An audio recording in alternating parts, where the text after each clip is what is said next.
There is nothing worse in a marriage than having to constantly walk around on eggshells.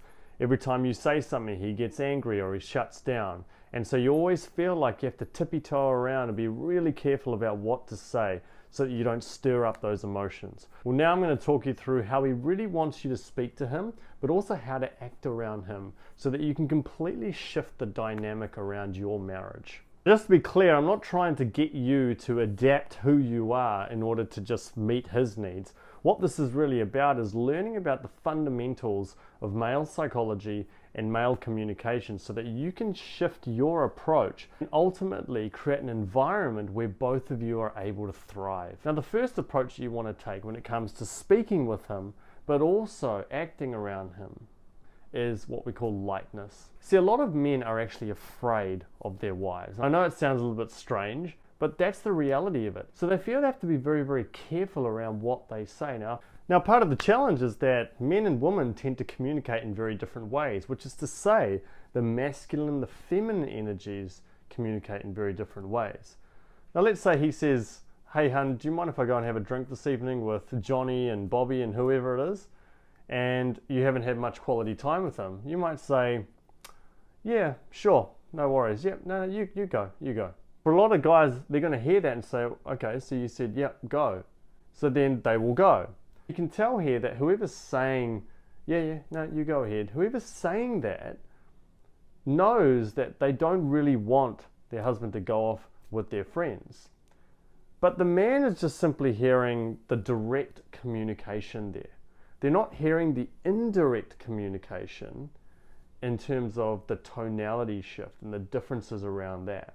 So what does he do? He goes off with his mates. Little does he know, though, that what you're really hoping for is for him to say, "Oh, no, honestly, like, it's fine. I want to make sure he spends some quality time with you."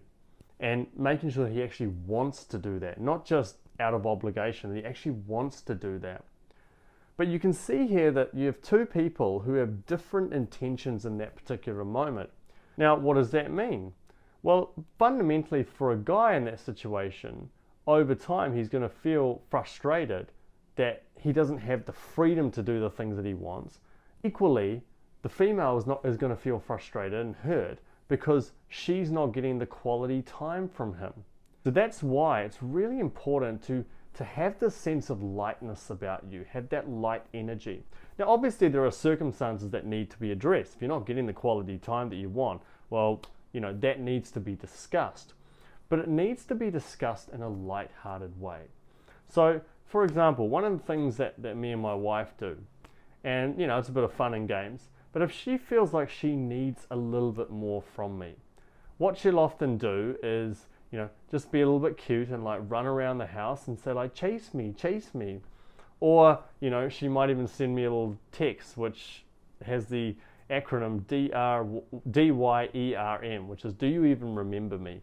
And it's just a complete joke. We all know it's funny, but there is a little message underneath it just saying, "Hey, I just need a little bit more." And so little messages like that, little words like that, or even just saying, "Do you even remember me?" And just as a little bit of a joke once again, is effectively implying to me, "Hey, I need a little bit more, but I trust that you will deliver for me." As opposed to getting frustrated, getting angry, shutting down, being all quiet, silent treatment, that kind of behavior, which is going to result in the man getting frustrated and he's going to react. Now, this is where the eggshells part comes into it, because over time, the man can start to get frustrated and then get angry or, shut down. And that then forces the female to then go, "Geez, none of this is working. I need to be really, really careful about what I say because I don't want to get him annoyed." So lightness is absolutely key. You've got to make sure you apply that into your life. Now, whether it's using some of the examples that I talked about or whether it's creating your own versions of that, it's really important to start doing that as well. Now, the second way that you want to approach communication with him is to stop the passive aggressiveness. And what I'm talking about here is silent treatment or, constantly pouting and sighing, or keeping score all the time where, if you do something, then you're expecting something in return all the time. Or even if you seem like you're angry, that you might say, no, I'm fine. Or, no, there's nothing to worry about, it's okay. Now, the problem with this sort of communication is that even though men sometimes aren't the best at communicating from an emotional perspective, what happens is they can still feel the inauthenticity. They can still feel the fact that they know that you're not happy at the moment. And so they start to get frustrated because there's not an actual direct level of communication. There's an indirect level of communication. And that begins to get quite frustrating for a lot of guys in marriages. You know, they start to feel like, oh, look, she just gets annoyed at me for no reason. I don't even know what I did, and she's just pissed off at me for some reason. And this is such a commonplace because a lot of men don't understand what's actually driving that behavior. And that's why some direct level of communication is so important. So if you are feeling this, if you're finding yourself in moments where you get frustrated and you're aware of it, and you're getting into passive aggressive patterns, then what's really important is that you utilize some techniques. It's firstly important to really understand what's actually going on at a deeper level. What's actually driving those emotions and those frustrations? Is it that you're feeling rejected? Is it that you're feeling abandoned? Is it that you're just not getting the attention that you're looking for? Is it that you just don't feel understood by him? Being aware of that is the first step. Then from there, what we need to do is say, okay, well, how can I shift my emotional state? And then thirdly, what can I do to make sure that I communicate, some of my frustrations, some of my hurt, etc., to him in a way that is productive and practical, not in a way that just vents your own emotions. Now, I know that's sometimes a little bit frustrating because, you want to be able to speak your truth. And some of you may have husbands who you can do that. But for a lot of women out there, they don't have the husbands who can actually deal with that, who can actually cope with those kind of emotions and cope with that kind of language. So that means that, you have to evolve as a person and become the very best version of yourself, which means learning to shift those emotions, working through those emotions within your own self, and then from there, using the right language to express how you feel. Because, we're not always going to be happy, and it's okay sometimes to speak your truth, but it's just about doing it in the right way.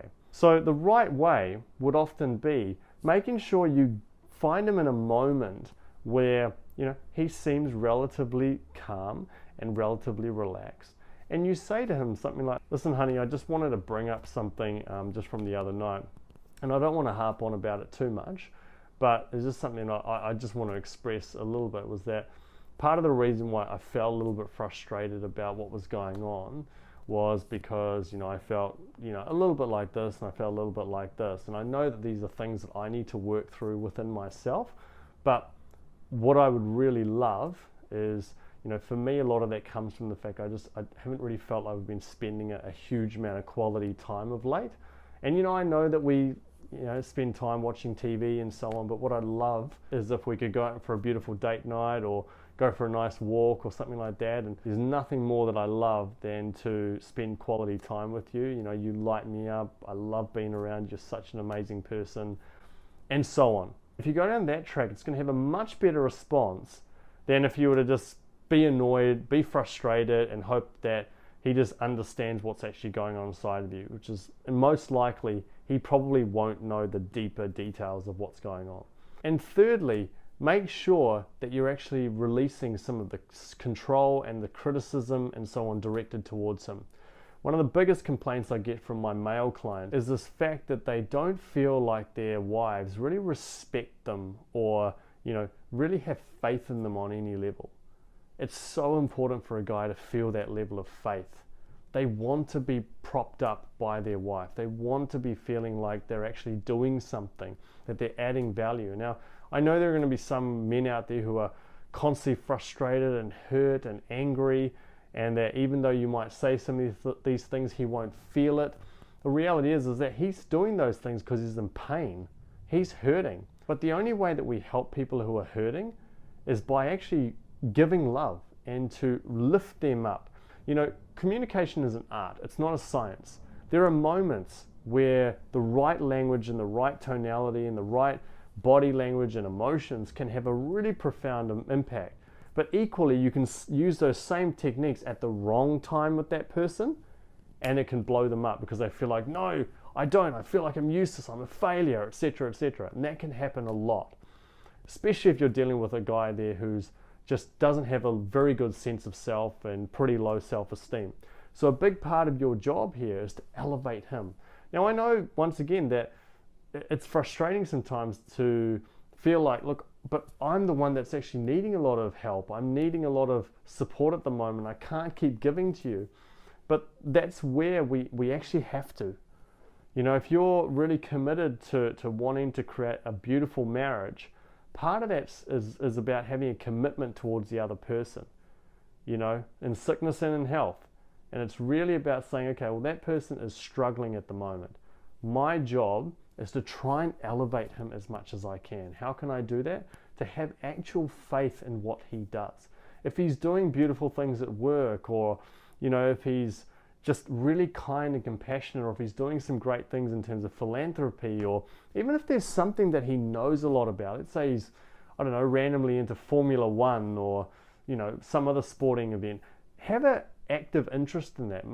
Try and learn some things about it, because if he feels like you're actually interested and you're wanting to be a part of it, then he's going to want to share that on some level as well. It's going to lift him up. So we've got to understand where that person is at. We've got to pick the right moment when they're not, you know, too low or too frustrated, you know, and trust your gut instinct as well. There might be a part of you that just goes, yeah, something doesn't quite feel right here, so I'm not going to say it. But there's a part of you that goes, yeah, actually, this is the time to say it. And do it in a really caring and a loving way, and a compassionate way. And it can really have a huge impact. Lift him up, fill him up, make him feel significant, make him feel respected. It has a really beautiful impact on other people. And finally, which I believe is the pillar to it all, is about actually healing from within.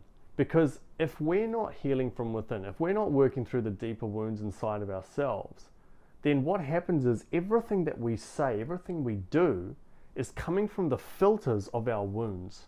So if you're feeling those deeper wounds of inadequacy and you feel like you're not good enough, then every action, every behavior, and every word that you say will come through the filters of feeling like you're not good enough. And that's going to have a huge impact in the quality of your marriage.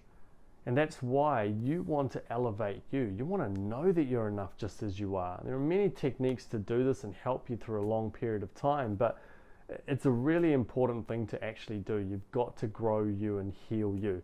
If you want to learn a little bit more about this, check out that webinar in the description section below, where I talk you through this 3 steps that my client Sarah used to be able to save her marriage.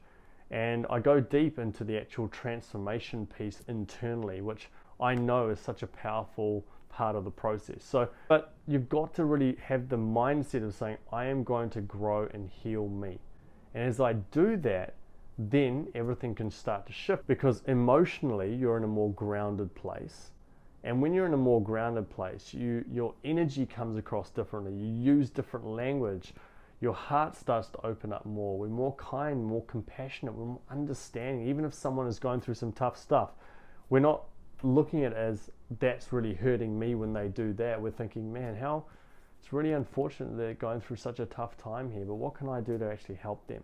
These are the 4 steps that I believe that you can use immediately to start changing the way in which you communicate, so that he really is going to respond better and connect with you in a much better way. If you've liked this video, make sure you hit that like button below. If you want to get more videos like this, hit that subscribe button.